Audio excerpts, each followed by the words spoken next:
इस मूवी के स्टार्ट में हम देखते हैं कि समुंदर के बीचों बीच एक हेलीकॉप्टर और 3 मोटर बोट्स तेजी से एक हादसे की जगह की तरफ बढ़ रही हैं। इनमें नासा की रेस्क्यू टीम सवार है। मालूम होता है कि नासा कैप्सूल हादसे का शिकार हुआ है और एक एस्ट्रोनॉट सैम को बचाना है। टीम उसे एहतियात से बोट पर लाती है और फौरन एक अस्पताल ले जाती है। कुछ टाइम के बाद सैम आंखें खोलती है तो उसे चक्कर आने लगते हैं। वो इर्द गिर्द देखती है। अचानक उसे दिखाई देता है कि एक पेन हवा में तैर रहा है। वो उसे छूने के लिए हाथ बढ़ाती है, मगर उसी लम्हे चंद डॉक्टर अंदर आ जाते हैं। वो चौंक कर दोबारा देखती है तो पेन अब ट्रे पर रखा होता है। उसी वक्त उसे मतली होती है और वो उल्टी कर देती है। डॉक्टर उसे तसल्ली देते हैं कि ये आम बात है। वो उसकी मेंटल हेल्थ चेक करने के लिए उससे कुछ क्वेश्चन करते हैं। सैम उन्हें उड़ते हुए पेन के बारे में बताती है तो डॉक्टर समझाते हैं कि एंटी ग्रेविटी हेलुसिनेशंस खला से वापस आने वालों में आम है। उसका हाथ सूजा हुआ है मगर टूटा नहीं है, शायद लैंडिंग के वक्त जोर से लगा हो। डॉक्टर उससे एक्सीडेंट की तफसील पूछते हैं। सैम बताती है कि सब कुछ मामूल के मुताबिक चल रहा था। मिशन कंट्रोल ने कोऑर्डिनेट्स भेजे। वो इंस्ट्रक्शन के मुताबिक आगे बढ़ रही थी कि अचानक कैप्सूल किसी चीज से टकरा गया। शायद वो बेहोश हो गई थी मगर उसे इस बात का भी यकीन नहीं था। डॉक्टर बताते हैं कि किसी चीज ने कैप्सूल को छेद दिया और उसका हेलमेट तोड़ दिया है। उन्हें यकीन नहीं था कि ये क्या चीज थी, लेकिन उन्हें शक है कि ये किसी मेटेरॉइड के ज़रात थे, इसलिए उसके स्पेस सूट पर लगे ज़रात का तज्जिया किया जा रहा था। कुछ देर बाद सैम से उसका शोहर मार्क और बेटी इजी मिलने आते हैं, मगर चूंकि सैम अब भी क्वारंटाइन में है इसलिए वो सिर्फ शीशे की दीवार के पीछे से बात कर सकती है। उसका पिता विलियम भी आता है और उसे बताता है कि पेंटागन भी नासा के साथ मिलकर उस क्रैश एक्सीडेंट की इन्वेस्टिगेशन करेगा, क्योंकि उसकी वापसी के दौरान कुछ पुरअसरार रेडियो फ्रीक्वेंसीज रिकॉर्ड हुई थी जिन्हें डिकोड करना जरूरी था। सैम के लिए गवर्नमेंट ने एक महफूज घर भी मुख्तस किया था ताकि वो मीडिया से दूर आराम कर सके। इसी दौरान एक डॉक्टर आकर मुलाकात खत्म कर देता है क्योंकि उन्हें सैम के कुछ और टेस्ट करना थे। सैम बेटी की हथेली को शीशे पर छूती है और वादा करती है कि वो जल्द मिलेंगे। जब सैम को ट्रांसफर किया जाता है तो एक पूरा काफिला उसकी हिफाजत में उसे दूर दराज इलाके में वाक़े एक घर में ले जाता है। डॉक्टर मिशेल उसे घर का टूर कराती है और बताती है कि ये जमीन हुकूमत ने 50 की दहाई में वेपन्स के एक्सपेरिमेंट्स के लिए खरीदी थी। अब उसे एम्बेसडर्स के कयाम के लिए इस्तेमाल किया जाता है। घर के बाहर एक टेलीस्कोप भी रखी है ताकि सैम स्पेस को मिस ना करे। सैम जैसे ही उसमें झांकती है अचानक एक तेज और दर्दनाक आवाज सुनती है। उसके सर में चक्कर आने लगते हैं और उसे अजनबी यादों की झलकियां दिखाई देती हैं। मिशेल फौरन उसके पास आती है। वो उसे तसल्ली देती है कि ये आम बात है और आवाज आहिस्ता आहिस्ता गायब हो जाती है। बाद में मिशेल उसे बताती है कि वो मुख्तलिफ सिम्टम्स महसूस कर सकती है, जैसे नाक से खून आना, हेलुसिनेशन या वहम। अगर वो जल्दी ठीक होकर दोबारा खला में जाना चाहती है तो अगले 2 महीनों में होने वाले मेडिकल टेस्ट के लिए खुद को संभालना होगा।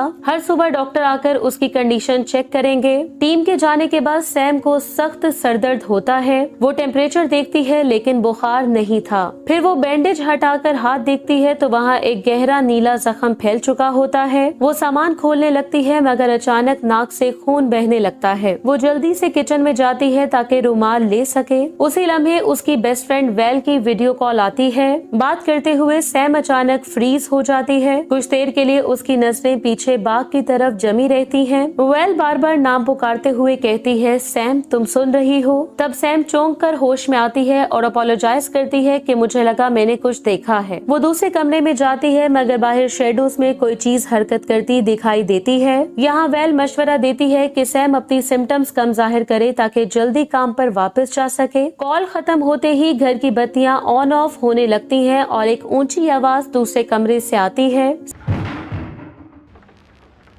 सैम वहाँ जाती है। फर्श पर कीचड़ और बारिश का पानी फैला है। एक कुर्सी उल्टी हुई है और पिछला दरवाजा खुला हुआ है। वो बाहर निकलकर टेलीस्कोप से देखती है जहाँ उसे जंगल में एक शेडो मूव करता हुआ दिखाई देता है, मगर वो फौरन गायब हो जाता है। सैम एक टॉर्च उठाती है और जंगल की तरफ बढ़ती है। वो उस जगह एक पत्थर फेंकती है जहाँ उसने कोई चीज मूव करते हुए देखी थी, लेकिन उसे खबर नहीं थी कि वो मिस्टीरियस क्रिएचर अब घर की छत पर मौजूद है। अचानक अचानक फिर वही चीखने जैसी आवाज गूंजती है। उसकी आंखों के सामने रोशनियां और इंसानों के विजन्स आने लगते हैं, जैसे वो कोई एक्सीडेंट की जगह हो। अगली सुबह सैम जागती है, उसकी पट्टी गायब है और जख्म पहले से ज्यादा फैल चुका है। नाश्ता बनाते वक्त वो उस टाइम हैरान रह जाती है जब एक अंडा मेज के ऊपर हवा में तैर रहा होता है। वो उसे छूती है लेकिन फिर भी वो नहीं गिरता। जब वो हाथ छोड़ती है तो अंडा वहीं तैरता रहता है। उसी वक्त मेडिकल टीम आ जाती है और अंडा जमीन पर गिरता है और टूट जाता है। पूरी सुबह सैम पर दर्जनों टेस्ट किए जाते हैं। इसी दौरान वर्जिश करते हुए अचानक उसे पैर में दर्द महसूस होता है। वो बहाना करती है कि बस खिंचाव है।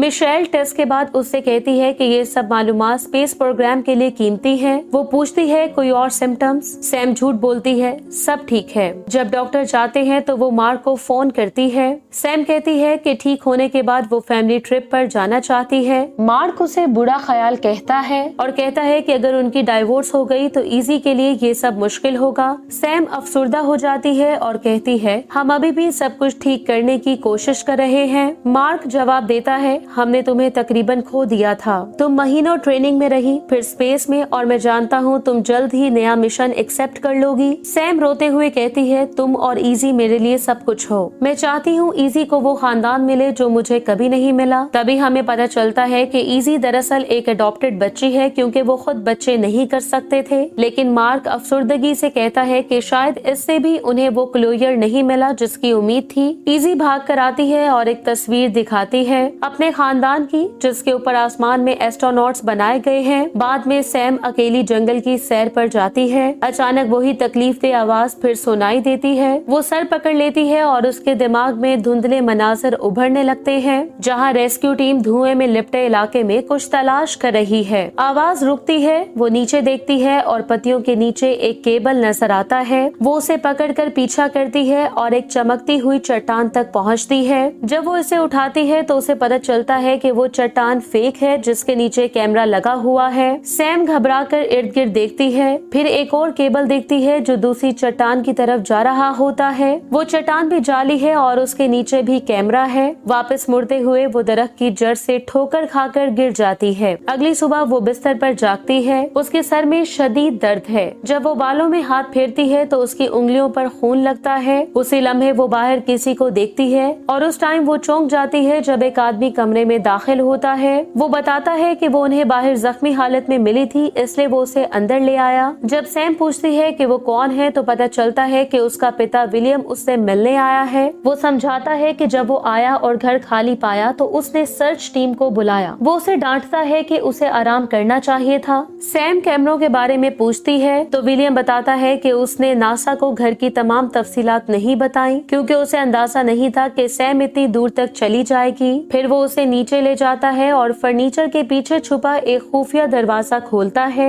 ये बताते हुए कि ये एक सेफ हाउस है। वो मजीद नीचे उतरते हैं जहाँ विलियम बताता है कि ये घर उन अहम लोगों के लिए बनाया गया था जिन्हें आर्जी तौर पर छुपने की जरूरत हो। जब आखिरी दरवाजा खुलता है तो वो एक बड़े इलाके में दाखिल होते हैं जहाँ कई रिहायशी कमरे हैं और एक कमरे में सेंट्रल सिस्टम है जो अपनी अलहदा पावर सोर्स पर चलता है। विलियम कंप्यूटर ऑन करता है और सैम को दिखाता है कि घर के इर्द गिर्द दर्जनों सिक्योरिटी कैमरे लगे हैं। किसी भी हंगामी हालत में ये बिल्डिंग खुद ब खुद बंद हो जाती है और 3 लेयर्स की सख्त तरीन धातों से सील हो जाती है। वो ये भी बताता है कि एक डिफेंस सिस्टम भी मौजूद है लेकिन उसे उम्मीद है कि सैम को उसकी जरूरत नहीं पड़ेगी। विलियम के जाने के बाद सैम नोट करती है कि उसके बाजू पर पड़ा नीला निशान अब ऊपर की तरफ बढ़ रहा है। वो उसकी तस्वीर लेकर अपनी दोस्त वेल को भेजती है जो जवाब देती है कि बर्फ लगा लो, सब ठीक हो जाएगा। शाम के वक्त सैम बाहर जकोजी में आराम कर रही होती है तो उसके गिर्द तेज हवा चलने लगती है जो कि अचानक रुक जाती है। तभी उसे जंगल से कुछ अजीब आवाजें सुनाई देती है। परेशान सैम अंदर जाती है और मार्क को फोन करती है लेकिन कॉल वॉइस मेल पर चली जाती है।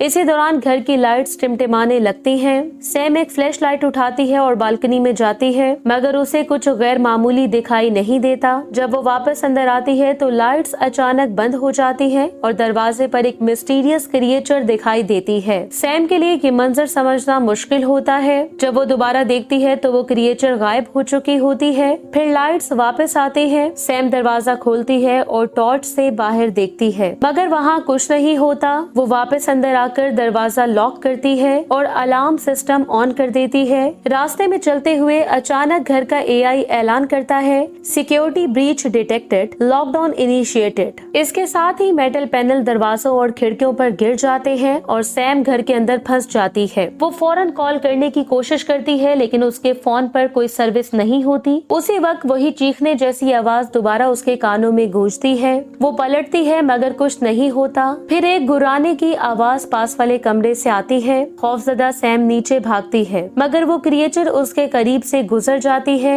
सैम पावर स्विचेस दबाती है, मगर कोई फायदा नहीं होता और दरवाजे नहीं खुलते। तभी दरवाजे का नॉब हरकत करने लगता है, लेकिन जब सैम टॉर्च उस पर डालती है तो वो रुक जाता है। कुछ देर सोचने के बाद वो दरवाजा खोलती है। लाइट्स ऑन ऑफ होती है। खिड़की के पास पौधा हिलता है और अचानक एक भयानक हाथ शीशे को छूता है। सैम चीखती है और भागकर सेफ बंकर में चली जाती है। वो सिक्योरिटी मॉनिटर्स ऑन करती है, जो कि शुरू में सब बंद होते हैं। फिर आखिरकार उसे कैमरे पर नजर आता है, जहां वो क्रिएचर घास पर झुकी बैठी है। लाइट्स ऑन ऑफ होती है और वो गायब हो जाती है। कुछ टाइम के बाद अचानक फोन की घंटी बजती है और सैम जाग जाती है। वो कंप्यूटर डेस्क पर सो गई थी। सैम जल्दी से ऊपर दौड़ती है, जहां विलियम अपनी टीम के साथ पहुंच चुका है। सैम उसे बताती है कि जनरेटर में कुछ मसला है। विलियम कहता है कि उन्हें ब्लैकआउट का पता चला है और उसने अपनी टीम को काम पर लगा दिया है। सैम कहती है कि कोई चीज घर में दाखिल हुई थी। विलियम वादा करता है कि वो सिक्योरिटी फुटेज चेक करेगा। बाद में डॉक्टर मिशेल उसके बाजों को देखती है और कहती है कि ये आम चोट नहीं लगती, लिहाजा वो एक्सरे का बंदोबस्त करेगी। कुछ टाइम के बाद मार्क और इजी उससे मिलने आते हैं। जब विलियम पोती के साथ खेलता है तो मार्क और सैम जंगल में बात करने जाते हैं। सैम उसे बताती है कि उसने एक क्रिएचर देखी है जो इस दुनिया की नहीं है। वो सोचती है कि शायद उसने स्पेस से कोई चीज वापस ला दी है, क्योंकि उसका मिशन स्पेस में सिग्नल भेजने के मुतल्लिक था।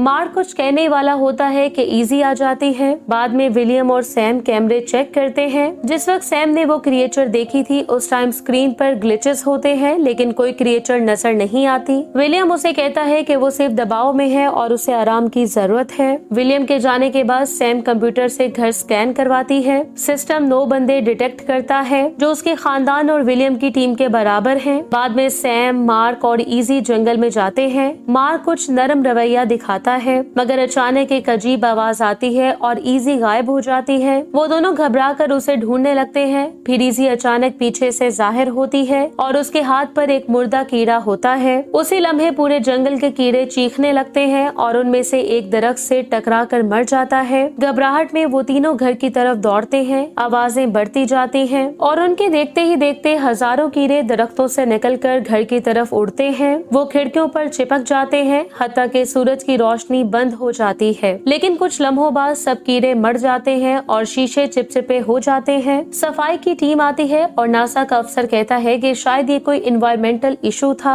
सैम अपने कैप्सूल टेस्ट की रिपोर्ट पूछती है, मगर लैब से अभी रिजल्ट्स नहीं आए थे। मार्क इजी को लेकर चला जाता है, लेकिन वादा करता है कि वो शाम को वापस आएंगे। बाद में सैम को अपने पाँव में दर्द महसूस होता है। जब वो जूता उतारती है तो देखती है कि उसकी उंगली से खून बह रहा है। बाथरूम में जाकर वो जराब उतारती है और देखती है कि जख्म टांग तक फैल चुका है। जब वो उंगली को छूती है तो नाखून निकल जाता है और वो चीख उठती है। वो पाँव पर पट्टी बांधती है और हाथ पर बर्फ रखती है। लाइट्स दोबारा ऑन ऑफ होने लगती हैं। वो डर के मारे दरवाजे के पीछे मेज लगा देती है। फिर वो इंटरनेट पर अजीब कीड़ों के वाकयात तलाश करती है, जहाँ लिखा होता है कि ये सब जियोमैग्नेटिक डिस्टरबेंसेस और यूएफओ की सरगर्मियों से जुड़ा हो सकता है। आर्टिकल की तस्वीरों में क्रिएचर्स और लोग दिखाए गए हैं जिनके जिस्म पर सैम जैसे नकूश और जख्म है। सैम को अपनी पीठ पर कुछ महसूस होता है। वो आईने के सामने जाकर देखती है, जख्म उसके कंधे तक फैल चुका है। लाइट्स फिर से टिमटिमाती हैं। वो अलार्म ऑन करती है और नीचे भागती है। हर तरफ अजीब आवाजें आ रही होती हैं। उसी लम्हे मार्क का फोन आता है। वो कहता है कि वो रास्ते में है। सैम रोते हुए पूछती है,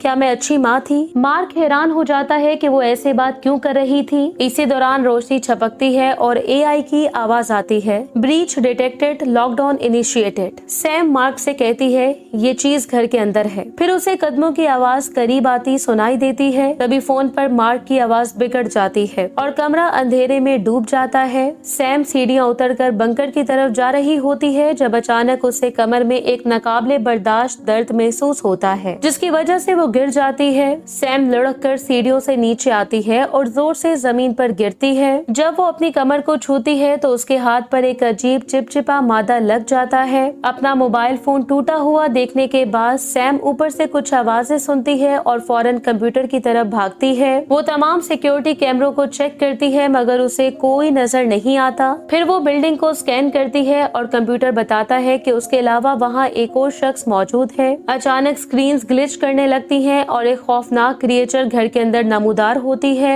डरी हुई सैम फौरन कैमरों को बंद कर देती है। कंप्यूटर एक और स्कैन करता है और इस बार बताता है कि ऊपर की मंजिल पर 2 मजीद क्रिएचर्स मौजूद हैं। सैम कुछ बटन दबाती है तो छत से धुआं निकलने लगता है। वो अगले कमरे में भागती है और किचन में पहुंचती है मगर वहाँ भी आवाजें बंद नहीं होती। वो फौरन फर्नीचर के पीछे छुप जाती है और ओवन में उसे मॉन्स्टर का अक्स दिखाई देता है। खुशकिस्मती से वो उसे नहीं देख पाता और आगे बढ़ जाता है, लेकिन जैसे ही सैम दरवाजे की तरफ चुपके से बढ़ती है तो एक दूसरा मॉन्स्टर अंदर आ जाता है, इसलिए वो दोबारा छुप जाती है। सैम उनके हटने का इंतजार करती है और फिर दरवाजे से बाहर भागती है। अब वो एक बाथरूम में छुप जाती है और दरवाजे को फर्नीचर से बंद कर देती है। अचानक उसके जख्मी हाथ में दर्द शुरू होता है और जब वो पट्टी हटाती है तो देखती है कि उसकी स्किन पर वही अजीब मादा फैल चुका है। दरवाजे पर वो क्रिएचर जोर जोर से धाड़ रही होती है, इसलिए सैम शॉवर में छुप जाती है। फिर वो एक वेंट देखती है।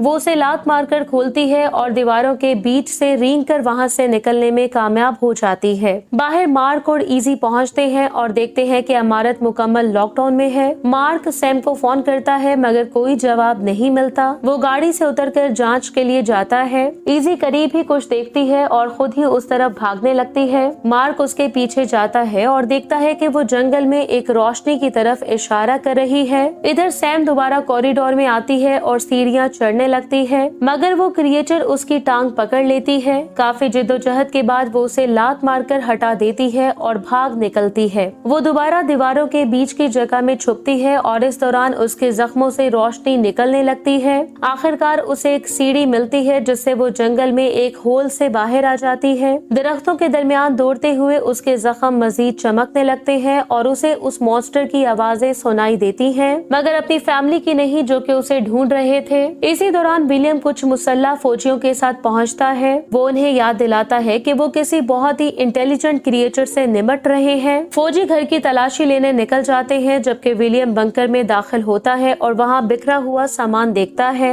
इधर जंगल में सैम गिर जाती है और मॉन्स्टर को करीब आते हुए देखती है, इसलिए वो उससे रहम की भीख मांगती है। अचानक एक क्रिएचर उसका चेहरा ऊपर उठाती है और नर्म लहजे में अपनी जुबान में पूछती है कि क्या तुम मुझे समझ सकती हो। सैम हैरान रह जाती है क्योंकि वो हर लफ्ज समझ रही होती है। तभी वहाँ पे और क्रिएचर्स भी आ जाते हैं और पहला क्रिएचर कहता है कि उन्होंने उसे बहुत मिस किया है। जब सैम पूछती है तुम कौन हो तो वो जवाब देता है हम तुम्हारा परिवार हैं। अब सैम के जहन में पहले की यादें साफ हो जाती हैं और हमें पता चलता है कि सैम असल में एक एलियन है। उसका परिवार कई साल पहले जमीन पर आकर गिर गया था। विलियम की क़यादत में फौज ने उन्हें पकड़ने की कोशिश की तो वो सब भाग निकले, लेकिन अफरा तफरी में सैम अपने खानदान से बिछड़ गई और उसने एक कैप्सूल डिवाइस से अपनी शक्ल इंसानी बना ली। जब विलियम ने उसे पाया वो एक नन्ही बच्ची जैसी लग रही थी और उसी दिन उसने उसे गोद ले लिया, लेकिन उसका असली खानदान कभी उसे ढूंढना बंद नहीं करता। उन्हें मालूम था कि उसकी छुपाव वाली ताकत चंद साल बाद खत्म हो जाएगी और इसीलिए उन्होंने ही उसके कैप्सूल को छेदा था। प्रेजेंट टाइम में मार्क और इजी देखते हैं कि सैम के इर्द गिर्द वही क्रिएचर्स खड़ी हैं। इजी अपनी माँ के चमकते जिस्म को देखकर खौफजदा हो जाती है, लेकिन सैम कहती है कोई तुम्हें नुकसान नहीं पहुँचाएगा। उसी लम्हे विलियम आ जाता है और बताता है कि वो हमेशा जानता था कि सैम असल में क्या है। उसने जानबूझकर उसे एस्ट्रोनॉट बनने की तरकीब दी ताकि वो उसे चारे के तौर पर यूज करके स्पेस में भेज सके, क्योंकि वो उन एलियंस को पकड़ना चाहता था। वो सैम से कहता है कि उन्हें सरेंडर करने का कहे, मगर वो इनकार कर देती है। जब वो बंदूक निकालता है तो मार्क उसे जमीन पर गिराकर मारता है। इसी दौरान सैम का इंसानी चेहरा खत्म होने लगता है और उसकी असल एलियन शक्ल जाहिर हो जाती है। फौजी करीब आ रहे होते हैं, इसलिए मार्क सैम को कहता है कि वो खुद के लिए वहाँ से चली जाए। इजी अपना हाथ बढ़ाती है, सैम उसे टच करती है और अपने परिवार के साथ वहाँ से चली जाती है। जब सोल्जर्स वहां पहुंचते हैं तो देखते हैं कि वो एलियंस एक चमकती हुई स्पेसशिप में जमीन छोड़ रहे हैं। इसी के साथ ही ये मूवी एंड हो जाती है। Thank you so much for watching.